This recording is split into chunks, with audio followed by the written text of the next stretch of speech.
सिंध हुकूमत 3 महीननि जी बंदिश बाद इंटरसिटी पब्लिक ट्रांसपोर्ट खोलण जी इजाज़त ॾेई छॾी। ट्रांसपोर्ट इदाद सां ॻाल्हियूं कामयाब थियण बाद ट्रांसपोर्ट वारी वज़ीर अवेस शाह तरफ़ां कराचीअ में सुभाणे खां पब्लिक ट्रांसपोर्ट बहाल करण जो ऐलान कयो वियो आहे। Association of private institution Sindh पारां बंद स्कूल खोलण लाइ प्रेस क्लब सखर आॾो ॿिए ॾींहं ते बि एहतजाजी मुज़ाहिरो कयो वियो। डिप्टी कमिश्नर घोटकीअ जे हिदायतनि ते ज़िले में सारियुनि जे फ़सुल ख़िलाफ़ ऑपरेशन शुरू कयो वियो आहे। ज़िले में सारियुनि जे फ़सुल ते मुकम्मल पाबंदी लागू थियल आहे। ख़िलाफ़ वर्ज़ी कंदड़नि आबादगारनि ख़िलाफ़ कार्रवाई थींदी। डीसी घोटकी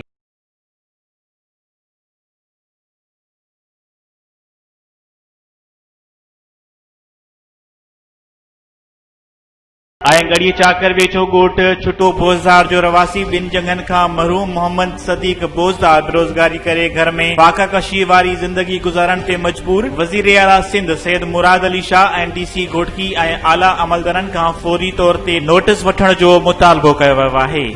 वधीक ख़बरुनि ऐं न्यूज़ अपडेट्स लाइ ॾिसंदा रहो फास्ट न्यूज़।